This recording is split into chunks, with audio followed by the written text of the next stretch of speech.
Hello, जय हिंद। स्वागत है आपका हमारे सोशल मीडिया प्लेटफॉर्म पे।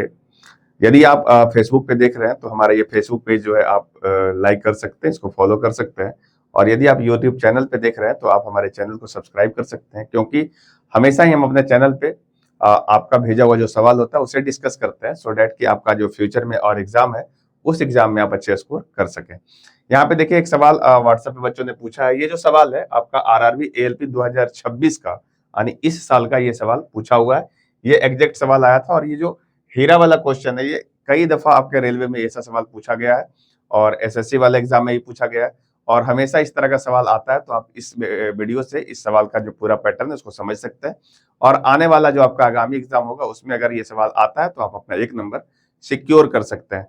तो आइए हम इस सवाल को पढ़ते हैं और आपको बताते हैं कि सवाल में क्या प्रॉब्लम है, क्यों बच्चे ने इसको बहुत ज्यादा गलती किया, बहुत सारे स्टूडेंट इसे छोड़ करके आए हैं, है ना, और बहुत सारे बच्चे इस पे ऑब्जेक्शन भी करेंगे। तो क्यों, इसका क्या रीजन है, इसमें क्या गड़बड़ी हुआ है या फिर क्या इसमें सही है, वो सारी चीजें आज हम इस सवाल के माध्यम से समझा देंगे। तो आप वीडियो को पूरा देखिएगा, बिना स्किप किए हुए देखोगे तो चीजें समझ में भी आएगा और आपके आने वाले एग्जाम में इससे नंबर गेन कर सकते हो। तो सबसे पहला काम, एक बार सवाल को पढ़ा जाए कि सवाल क्या कह रहा है। तो यहाँ पे बोला गया है कि एक हीरे की कीमत उसके भार के अनुक्रमानुपाती है। यहाँ पे थोड़ा सा हिंदी मिसप्रिंट है, पर यह अनुक्रमानुपाती लिखा हुआ है। एक हीरा जो है 4 टुकड़ों में टूट गया, जिसका भार 2:4:1:3 के अनुपात में था। यदि इसे 4 बराबर टुकड़ों में तोड़ा जाता तो 60,000 की हानि होती। तो बोला है हीरे का मूल कीमत ज्ञात कीजिए। ठीक है, आप समझिए इस चीज को क्या करना चाह रहा है कि एक हीरा है, उसको आप 4 भागों में तोड़ देते हैं तो उसका जो अनुपात है वो टूटने का अनुपात दिया हुआ 2:4:1:3 दिया हुआ है। ये भार का अनुपात है। क्लियर है। और कहा जब ये बराबर बराबर टूटता तो मुझे 60,000 का हानि होता। कीमत के बारे में बताया एक बात है कि उसका जो कीमत है, यहाँ देखिए कीमत जो है उसका भार के वर्ग के अनुक्रमानुपाती है। मतलब ये कि आप ये समझिए कि जैसे मान लीजिए कि ये आपका एक पूरा हीरा है, ठीक है ना, ये पूरा हीरा है और इस हीरे को यदि आप 4 भागों में तोड़ देते हैं, जैसे देखो इसका एक छोटा सा भाग ये हो गया, एक छोटा सा भाग ये हो गया, एक छोटा सा भाग ये हो गया और एक छोटा सा भाग ये हो गया, 4 भागों में टूट गया। तो इसका जो भार का अनुपात है वो सवाल में दिया हुआ है 2:4:1:3 दिया हुआ है। ठीक है, ये आपका भार का अनुपात हम यहाँ पे लिख देते हैं, आपके समझ में आएगा चीजें। ये भार का अनुपात है। लेकिन मूल्य के बारे में बोला है कि जो इसका मूल्य होता है, यहाँ पे देखिए जो इसका कीमत है ना, मूल्य जो है ये आपका भार के वर्ग के अनुक्रमानुपाती है। तो इसका भार 2 है तो इसका मूल्य यहाँ से 4 आएगा। इसका भार जो है 4 है तो इसका मूल्य 16 यूनिट आएगा। ये जो भार 1 है तो इसको स्क्वायर करेंगे तो 1 आएगा और ये जो है इसका 9 आएगा। क्यों स्क्वायर कर रहे हैं? क्योंकि यहाँ पे बोला गया वर्ग के अनुक्रमानुपाती होता है। तो इस प्रकार से जो इसका मूल्य है ना, वो मूल्य अभी कितना दिख रहा है, जोड़ लीजिए। 4 और 16 20 और 1 21 और 9 30। इसका 30 यूनिट इसका मूल्य है। क्लियर है, 30 यूनिट इसका मूल्य है। और भार कितना है? तो भार है 4 2 6 1 7 और 3 10। इसका भार जो है ये 10 यहाँ पे लिखा हुआ है। क्लियर है, इस मतलब ये जो इकट्ठे था वो इसका जो भार था, ये भार तो 10 ही रहेगा ना, भार तो चेंज नहीं होगा, है ना। भार तो 10 था, 10 ही है, पर ये टूटा है तो भार अलग अलग होगा, टूट के उसका जो टुकड़ा है वो अलग अलग हो गया। अब यहां से देखिए जो भार है 10 यूनिट है और उसका जो मूल्य है वो 30 दिया हुआ है। क्लियर है, यहां तक आपको समझ में आया होगा। लेकिन कहा है जब यही 10 को 4 बराबर भागों में तोड़ते हैं, जब इसको हम 4 बराबर भागों में तोड़ते हैं, इस 10 को जो भार है इसको 4 बराबर टुकड़ों में तोड़ते हैं, तो इसका जो भार होगा कितना कितना आ जाएगा। तो देखो यहाँ समझना, भार इसका कितना कितना हो जाएगा, 2.5 2.5 2.5 और 2.5। क्यों ऐसा कर रहे हैं? क्योंकि 10 को अगर 4 बराबर भागों में तोड़ेंगे तो 2.5 के हिसाब से टूट जाएगा। और इस समय इसका मूल्य क्या हो जाएगा? तो बोला मूल्य जो होता है वो भार के वर्ग के अनुक्रमानुपाती होता है। तो 2.5 को अगर हम स्क्वायर कर देंगे तो ये आ जाएगा 6.25, है ना।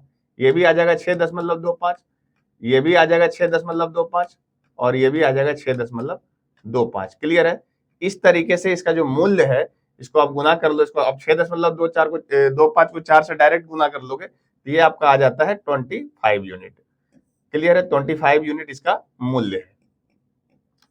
अब हमारे बात को समझिएगा जब ये बराबर बराबर टूटता है तो उसका जो मूल्य निकल करके आता है वो 25 यूनिट का आता है, और जब ये इस अनुपात में टूटता है 2:4:1:3 में, तब उसका मूल्य 30 यूनिट का आता है। तो आप बताइए कितना का लॉस आपको यहाँ पे दिख रहा है, यहाँ पे कितना का लॉस दिख रहा है। तो यहाँ पे जो लॉस है पहले 30 आ रहा था, अभी बराबर टूटा है तो 25 आया है। तो जो यहाँ पे हानि हुई है, हानि अर्थात जो लॉस हुई है, वो यहाँ पे 30 में से 25 जाएगा तो 5 यूनिट का लॉस है ना, 5 यूनिट का लॉस है। जबकि एक्चुअल वैल्यू जो बोला हुआ है कि एक्चुअल में लॉस कितना हुआ है, तो यहाँ देखिए एक्चुअल लिखा हुआ है 60,000 का लॉस है। तो हम 5 यूनिट का जो वैल्यू है वो हम यहाँ पे 60,000 बोल देंगे। 5 यूनिट का वैल्यू कितना होगा, तो 60,000 हो जाएगा। तो यहाँ से देखो 1 यूनिट का जो वैल्यू आ जाएगा वो 12,000 हो जाएगा। 1 यूनिट का वैल्यू 12,000 होगा। तो हमसे जो पूछा गया है ना कि मूल जो उसका हीरा है उसका कीमत कितना होगा, यहाँ देखिए हीरे की मूल कीमत की जो राशि है वो कितनी होनी चाहिए।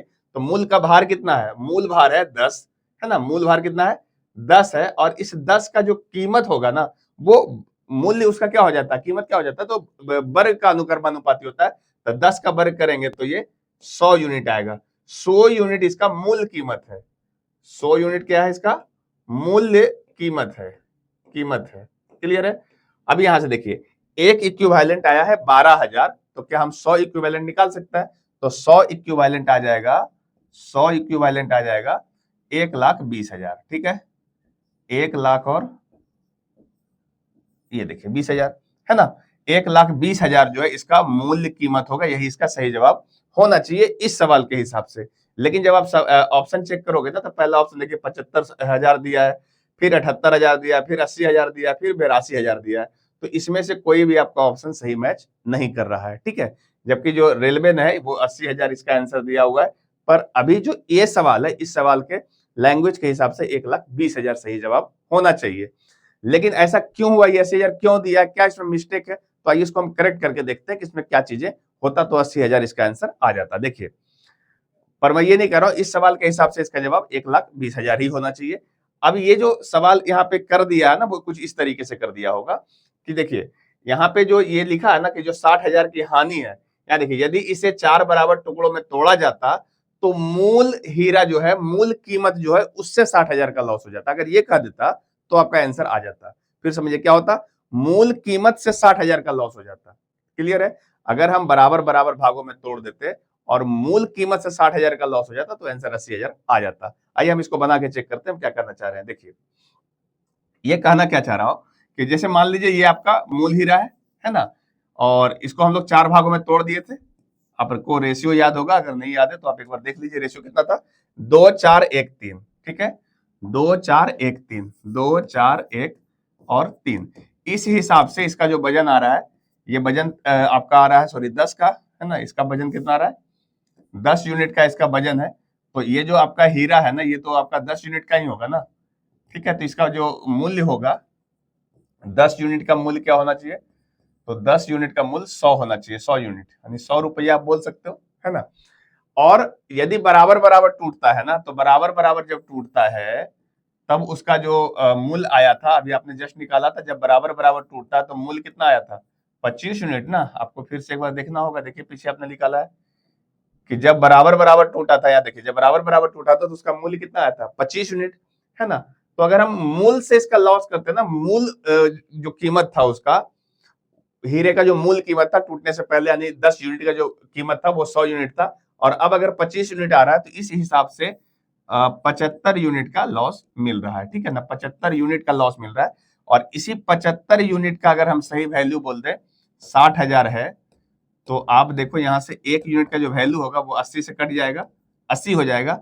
और हमारा मूल कीमत है 100, तो अगर मूल कीमत पूछ रहा है आपसे कि 100 का वैल्यू क्या होगा, तब इस हिसाब से 80 पर ये 800 से शायद कटना चाहिए। देखिए अगर काट लेते हैं तो 80,000 इसका आना चाहिए। ठीक है, 100 यूनिट का जो वैल्यू होगा वो 80,000 आएगा। लेकिन कब आएगा, जब सवाल में ऐसा मेंशन करता कि जो 60,000 का लॉस है वो मूल की जो कीमत है उससे 60,000 का लॉस है, तब ये चीजें करता है। लेकिन अभी जो सवाल आपसे पूछा गया था, इस सवाल के हिसाब से इसका सही जवाब 1,20,000 ही होना चाहिए। ठीक है, यही कारण है कि बच्चों का आंसर नहीं मिल रहा था, तो बहुत सारे बच्चे इस सवाल को छोड़ के आए थे। बहुत सारे लोग इसमें ऑब्जेक्शन भी करेंगे अभी, है ना। तो ये छोटा सा सवाल था, बच्चे ने पूछा है व्हाट्सएप पे, जिसको मैंने डिस्कस किया है। आपका भी कोई ऐसा सवाल है जो आपको भी काफी कंफ्यूज कर रहा है, तो आप हमारे दिए हुए व्हाट्सएप नंबर पे भेज सकते हो। जो भी इसका सही सॉल्यूशन होगा वो आपके साथ हम डिस्कस करेंगे।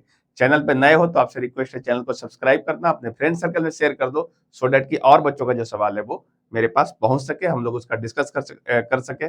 हम लोगों का चैनल का मेन उद्देश्य यही है कि हम आपको ज्यादा थ्योरेटिकल चीजें नहीं पढ़ाए, जो सवाल आता है उससे बातें करें, जो आपका डाउट है उस डाउट को क्लियर करें, सो डेट कि आपका स्कोर हो सके।